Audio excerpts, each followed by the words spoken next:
Yang terhormat Bapak Dosen Pampu, Bapak Sapri Halidin, SE MSI ACC. Sebelumnya perkenalkan, nama saya Ayu Andini dengan NIM 1057311200922.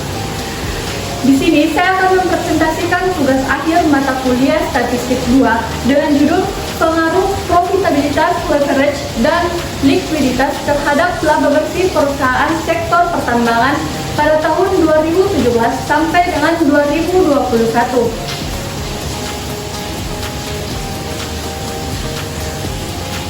Sektor pertambangan merupakan salah satu pilar utama dalam perekonomian Indonesia. Mengingat kekayaan alam yang dimiliki oleh negara ini sangat melimpah, seperti batu bara, nikel, emas, dan berbagai mineral lainnya.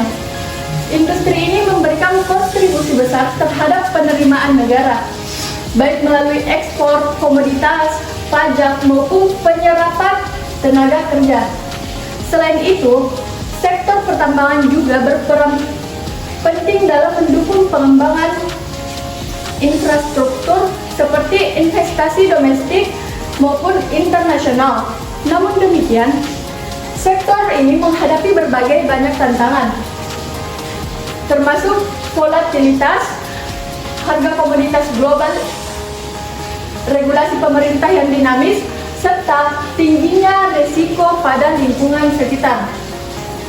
Nah, dalam penelitian ini, saya memiliki tujuan untuk mengetahui sejauh mana rasio-rasio perusahaan serta memberikan kontribusi bagi para manajer perusahaan dan investor dalam pengambilan keputusan yang lebih baik. Oleh karena itu, berdasarkan latar belakang yang telah diuraikan di atas, penulis tertarik untuk melakukan penelitian yang berjudul Analisis Pengaruh Rasio Keuangan, Profitabilitas, Leverage, dan Likuiditas terhadap laba perusahaan sektor pertambangan pada tahun 2017 sampai dengan tahun 2021 yang terdaftar di Bursa Efek Indonesia. Nah, adapun rumusan masalah terbagi menjadi 3. Yang pertama, apakah terdapat pengaruh profitabilitas seperti ROA, ROE, NPM, dan GPM terhadap laba bersih perusahaan sektor pertambangan pada tahun 2017 sampai dengan 2021 yang terdaftar di Bursa Efek Indonesia atau BI. Yang kedua ada, apakah terdapat pengaruh leverage seperti DAR/DER terhadap laba bersih perusahaan sektor pertambangan pada tahun 2017 sampai dengan 2021 yang terdaftar di Bursa Efek Indonesia atau BI. Dan yang terakhir ada, apakah terdapat pengaruh likuiditas seperti CR dan QR terhadap laba bersih perusahaan sektor pertambangan pada tahun 2017 sampai dengan 2021 yang terdaftar di Bursa Efek Indonesia atau BI. Nah, dari rumusan masalah tadi, adapun tujuan penelitian yaitu yang pertama, untuk menguji pengaruh profitabilitas, ROA, ROE, GPM, dan NPM terhadap laba bersih perusahaan sektor pertambangan pada tahun 2017 sampai dengan 2021 yang terdaftar di Bursa Efek Indonesia atau BI. Yang kedua ada untuk menguji pengaruh leverage dan DER terhadap laba bersih perusahaan sektor pertambangan pada tahun 2017 sampai 2021 yang terdaftar di Bursa Efek Indonesia atau BI. Dan yang ketiga ada untuk menguji pengaruh likuiditas seperti CR dan QR terhadap laba bersih perusahaan sektor pertambangan pada tahun 2017 sampai dengan 2021 yang terdaftar di Bursa Efek Indonesia atau BI. Nah, adapun kerangka berpikir seperti yang saya paparkan sekarang ini, di mana rasio profitabilitas atau X1 terbagi menjadi 4. Ada ROA X atau X1.1, ada ROE dengan X1.2, ada GPM dengan X1.3, ada NPM X1.4, dan rasio leverage X2 dan X1.2.1, DER X2.2, dan yang terakhir ada rasio likuiditas X3, CR, di mana CR ini X1.1, QR X3.2 yang berpengaruh terhadap laba bersih itu sendiri. Selanjutnya saya akan membahas metodologi penelitian. Nah, di sini ada jenis penelitian.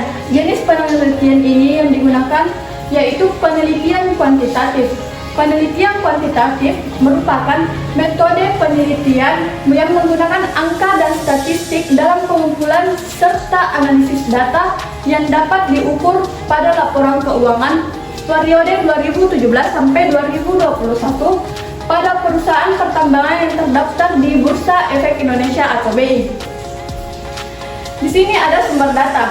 Nah, data yang digunakan dalam penelitian ini adalah data sekunder yang diperoleh dari laporan keuangan tahunan yang dipublikasikan oleh perusahaan pertambangan yang terdaftar di Bursa Efek Indonesia, data rasio keuangan dan laba bersih perusahaan yang tersedia melalui website resmi BI itu sendiri dan juga Sahame. Nah, selanjutnya ada populasi dan sampel, di mana perusahaan pertambangan yang terdaftar di Bursa Efek Indonesia merupakan atau menjadi populasi dalam penelitian ini. Sementara itu, periode yang digunakan adalah 2017 sampai dengan 2021. Sementara sampel yang diambil ini merupakan menggunakan purpose sampling, yaitu memilih perusahaan yang memenuhi kriteria tertentu seperti perusahaan pertambangan yang terdaftar di Bursa Efek Indonesia atau BI selama periode 2017 sampai 2021. Jumlah sampel yang diambil pada penelitian ini yaitu 20 perusahaan dan akan ditentukan berdasarkan ketersediaan data keuangan yang sesuai dengan kriteria penelitian ini.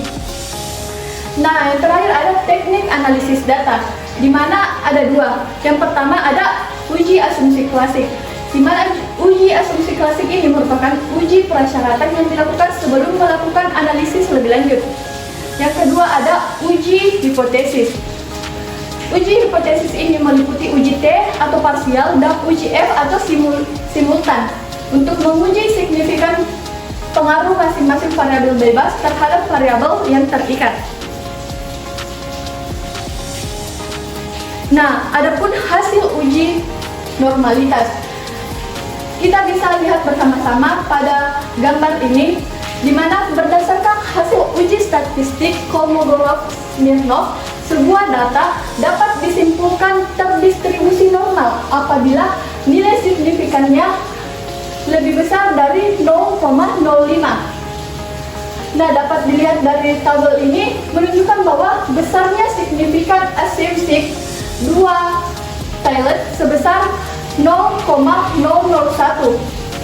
Karena hasil nilai signifikan ini 0,001 yang lebih kecil dari 0,005, maka dari itu berdasarkan ketentuan pengujian disimpulkan bahwa penelitian ini tidak berdistribusi normal atau tidak layak digunakan karena tidak memenuhi asumsi normalitas itu sendiri. Yang kedua ada hasil uji multikolinearitas.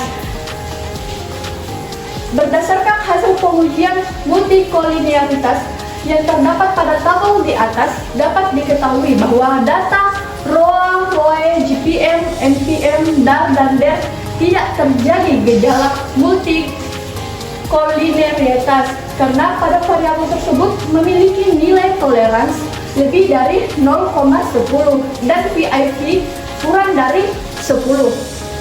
Sedangkan pada CR dan QR terjadi pengaruh multikolinearitas karena nilai VIF-nya melebihi 10 dan toleransinya sangat rendah.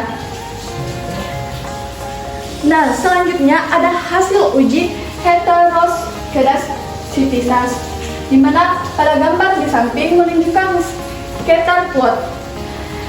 Nah, dari scatter plot ini terlihat bahwa titik-titik data cenderung menyebar di sekitar garis nol. Tetapi tampak ada beberapa pencilang atau outlier dengan jarak yang cukup jauh dari data lainnya, seperti gambar ini, seperti titik-titik ini.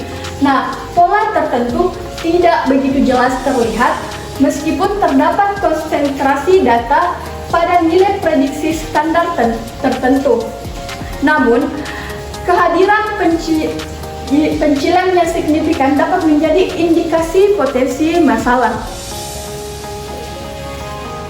Nah, selanjutnya ada hasil uji autokorelasi, di mana pada uji autokorelasi ini menguji Durbin-Watson sendiri. Nah, dari tabel di atas, hasil uji autokorelasi menggunakan Durbin-Watson menunjukkan nilai Durbin-Watson sebesar 1687, di mana nilai tersebut berada di antara -2 hingga 2. Maka dapat disimpulkan bahwa model analisis tidak terdapat autokorelasi.